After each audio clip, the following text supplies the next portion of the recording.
All right, guys, I have got some news for you. I am going to be actually moving back to Texas in September. We're actually leaving this Friday. Hannah and I are going to be taking the van out on a little road trip on the West Coast, and then we're going to come back and get our things and move back to Texas. Without getting too personal, I'll basically say that we are moving back to be closer to family. Her family's there, my family's there. Just makes sense for where we are at right now. So today I am going to be breaking down the good, the bad, and the ugly of everything I've learned about Colorado Springs over the last 4 years. These are going to be things I wish I had known before I moved here. And we're also I'm just gonna give you some good tips about whether you're moving here, somewhere else, just some things to know when you're picking up your whole life and moving it somewhere else. So you're definitely gonna wanna stick around for this. There's gonna be a lot of great information in here, so stay tuned. All right, so we're gonna be going kind of in the inverse order of the good, bad, and the ugly. We're gonna start with the ugly. Now, you already know this, but this is something that I actually had a past client tell me about. So Bill, if you're watching, this one is for you. The state income tax. Now, most people, not a fan of taxes. I know it's supposed to go towards public improvements, what have you, but the state income tax does kind of suck. It really doesn't matter what income bracket you are in. If you are working an hourly job making $15 an hour, that 4% is pretty precious. And then if you're making big bucks, 4%, that is a lot of freaking money. Everybody says we have super low property taxes here. Well, that's great and all, but so in Texas, for instance, this is the best comparison that I have. So Texas, super high property taxes, but no state income tax. And when you combine the no income tax with the property taxes in Texas, and then you have the lower property taxes here, plus that 4%, it's a total wash. Actually, it's a little bit more in Colorado because of that state income tax. So that's definitely something to be cognizant of. Just if you are thinking about moving out here, let's say you've got a job lined up, or maybe you're working remote, it's just something to think about as you are looking around for places to live, what neighborhoods you want to be in, what price point you want to be in. You might not want to push it to the very top of your budget because I'm telling you, that 4% does hurt. Doesn't matter what income level you're at, it hurts a little bit. If I can keep my hair out of my face, it's gonna happen. Doesn't matter. I feel like this is pretty bad though. I don't have a hair tie. Now for the bad. Nobody told me about this when I moved out to Colorado Springs, but Colorado itself is just extremely windy, as you can see by my whole hair situation going on right now. Now, it's not it's not just absolutely insane, but it's windy a lot here. Windy season is typically kind of springtime into June, and it does get pretty crazy sometimes. I've seen a windstorm, actually in December, that we had 120 mile an hour wind gusts. I was gonna say, I beep you not, on the other end of town on Powers, I saw a big old trash dumpster flying down the road. Trees get uprooted all the time. I think Chris actually he lost 9 trees in a windstorm earlier this year. So it's definitely a thing. And also, the higher up you go, the more likely there is to be some pretty crazy wind. I've been out of 11 Mile Reservoir when just some insane wind picked up. I was in my kayak, so there was, there was no controlling that boat. I tried to paddle to shore as fast as I could, and it still took me a while.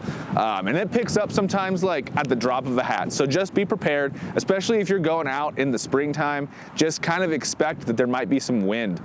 Bring a face shield or wear a windbreaker or something. It's really going to help. And just check the forecast, because weathermen are never the most accurate, but at least having an idea that there could be a pretty crazy windstorm picking up will help you be a little bit more prepared for it. All right, now for the good stuff. Without a question, the reason that I moved here and why a lot of people moved to Colorado is those big pointy things out west. But something that I did not know about Colorado Springs specifically is that there is fantastic hiking all over town. Pretty much anywhere you're out in town, you're within 10 minutes from an open space. I want to say there's between 12 and 13 different open spaces in Colorado Springs. So we are at Ute Valley Open Space, and if you're not familiar with this, you definitely need to go check out our Rock Rimmon neighborhood tour. We have a whole playlist of neighborhood tours, and this is without question one of the coolest open spaces and neighborhoods in Colorado Springs.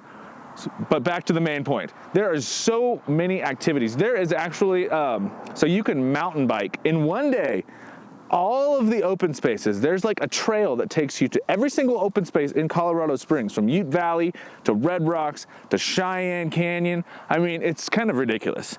So wherever you're at, there is some way for you to get outside. Now, if you really want to, take the voyage and go out into the mountains, highly, highly suggested. That's why I moved here. There's literally something you can do all year long, be it snowboarding or fly fishing. You can also fly fish all year long. Mountain biking, paragliding. I mean, there's, rock climbing. You can't do it all. You can't do it all. And if you really want to get out and explore, you could spend a lifetime just trying different places in Colorado and never have to go to the same place twice unless you want to. I mean, Kemper's been here for his whole life, and I'm sure there's still a lot of places that you haven't been able to go to yet, right? Exactly. Yeah. So, I mean, you could spend a lifetime. That was something that I was like, when we were trying to figure out whether or not we wanted to move back, I was like, well, there's so many things I want to do here outdoors that I haven't been able to go to, or like places I want to go to. But, I could be here for the next 40 years and I'm still going to be saying that. But anyways, and also Colorado Springs has fantastic places that are literally like within 2 hours. 11 Mile Canyon is an absolute freaking gem. One of the prettiest places. It does cost $10 to get into, which kind of sucks. It used to be like $8, they raised it. Same with everything else. But 11 Mile Canyon, obviously incredible fly fishing.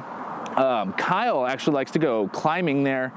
There's like a little picnic area. You could just play in the water, bring the kids. Last time I was there, people were like, and it was kind of annoying because I was fishing, but people were like jumping off the rocks into the river. So if you do that, please be careful. You don't know you don't know how deep that water is. Maybe bring a life jacket. But there's just a plethora of things. You've got 2 reservoirs. You've got Spinney, actually you've got more than that. Spinney, 11 Mile, Antero, Cheeseman, lots of different reservoirs close by. Just the proximity of Colorado Springs to and also Salida. I can't talk about cool places near Colorado Springs without mentioning Salida. It's my favorite place. It's 2 hours. You got Monarch, you've got the Arkansas River. There's fantastic restaurants there. If you go to the Fritz. It's a little restaurant like right downtown. I think it's not Rainbow. It's off F Street in Salida. They were closed for a bit. They have the best food, like some of the best one of the best restaurants in the mountains that I've been to. We got there. But Colorado Springs is just so perfectly located next to awesome things. And if you want to go a little bit further southwest, you can really escape the crowds. If you're going out to Summit County, if you're living in Denver, everybody is going to Summit County, and it's just, you can't get away from people. Here, it's a little bit easier to, kind of find the road less traveled because you have a better proximity to other locations. So that's my absolute favorite thing about Colorado Springs.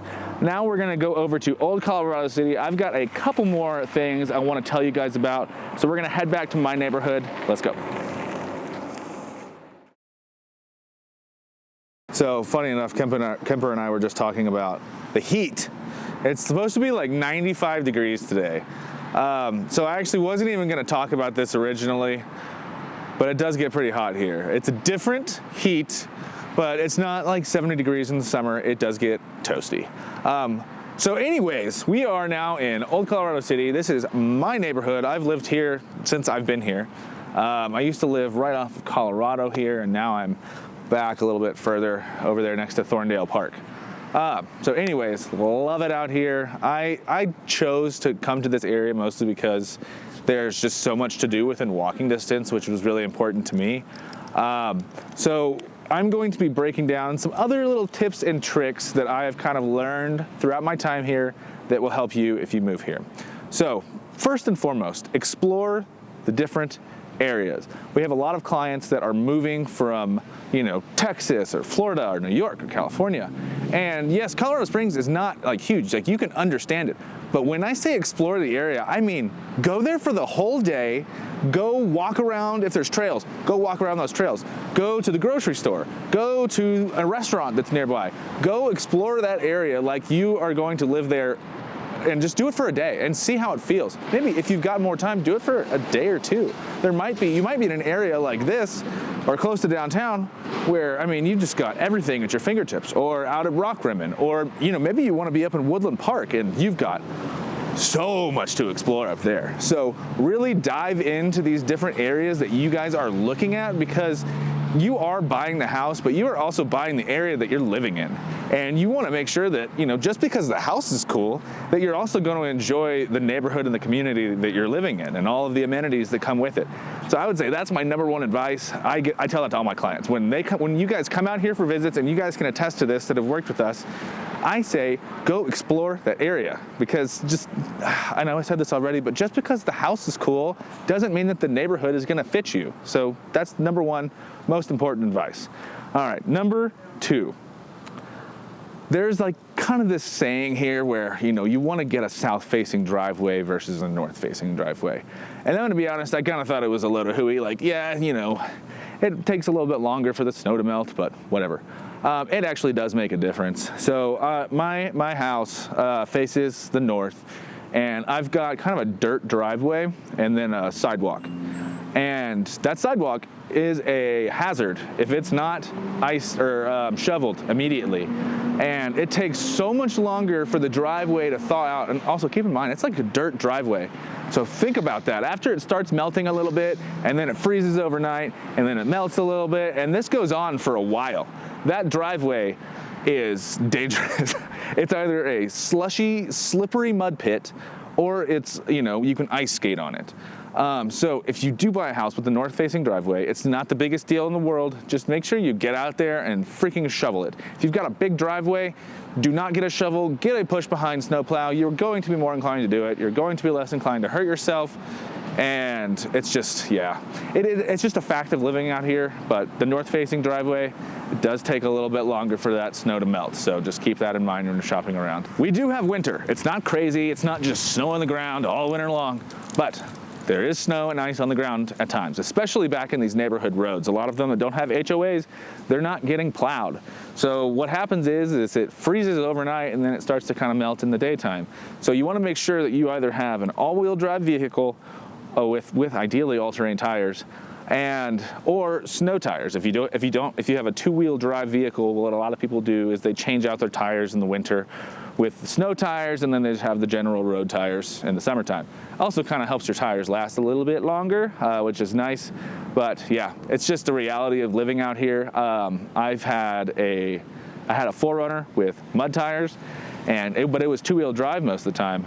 And honestly, I was slipping around a little bit. Those snow tires, the way that the tread is on there, you should look at it when you go get some, but it's wild. And like, you can hit the brakes pretty good and you're not really gonna move much, which is really nice.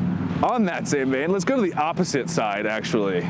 There's a lot of people out here that are gonna tell you you don't need air conditioning. And while this may be true for some areas in Colorado, it is not true for Colorado Springs. I'm an example of that. Now, granted, my house was built in 1955. It had almost no insulation in it. I just got some in there. And it's got single pane, metal encased windows, and those probably aren't going anywhere anytime soon. But it gets really hot in there. It's gotten up to like 93 degrees inside my house. I've got an attic fan.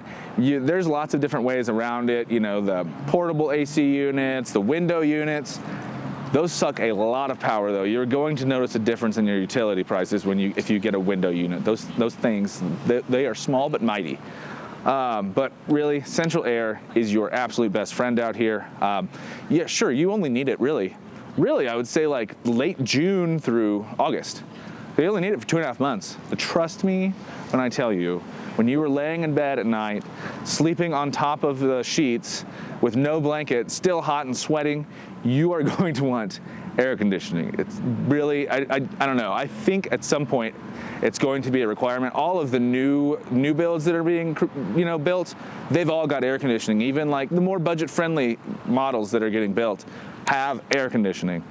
So when you're looking, make sure that your house has air conditioning or that it has ductwork, and get a freaking quote. Because I've seen quotes come in at $4,500. I've seen quotes come in at $10,000. So you want to make sure, and that's if there's ductwork in there. If you don't have ductwork, if you're working off of the floor units and you have to have ductwork tied in there, that's going to be freaking expensive. So huge thing. Definitely get air conditioning. If you're up in Woodland Park, or if you're looking up in Woodland Park, you really don't need it that much, but it gets freaking hot down here. I think the high today is supposed to be like 97. So definitely make sure you get air conditioning. All right, the last thing I have for you guys, my final piece of advice when you are moving here, or whether you're moving anywhere, is really get plugged into your community. You are uprooting your life and going somewhere where, like, if you're like me, I knew one person here. And it was essential for me to get plugged into my local community. So when I moved to Old Colorado City, I went and joined CrossFit SoCo right there. And great community, great gym. Still have friends that I talk to from there. We go hiking, we go snowboarding, we go grab beers, whatever. But getting plugged into your community, and this is a great place to do it because there's so much stuff to do. It's insane. There's running clubs, there's hiking clubs, there's mountain biking clubs, there's, I mean, any activity that you can possibly think of, underwater basket weaving, there's a community group here where you can go and meet people. It's freaking awesome. It really helped me when I first got here because I felt super, super alone, coming here, not really knowing anybody. So that would be my number one piece of advice, whether you're moving here, well, you should because it's pretty sweet, or anywhere else, really. It's just, get plugged into your community so you have your tribe. You gotta have your tribe or it's never going to feel like home. All right, since we are in Old Colorado City, I gotta tell you guys to go watch our Old Colorado City neighborhood tour. We have a whole playlist for all the neighborhood tours that we've done so far. I think the guys are gonna be doing Falcon next, which is gonna be huge. So definitely keep an eye out for that one. Lots of development going on out there. But that's all I've got for you guys. I think that's actually it. I am officially done making videos for y'all. Please, continue to stick around. The guys are gonna be doing some great videos over the coming months and years. So definitely stay tuned for more awesome Colorado Springs content. And we'll see you on the next one. Bye.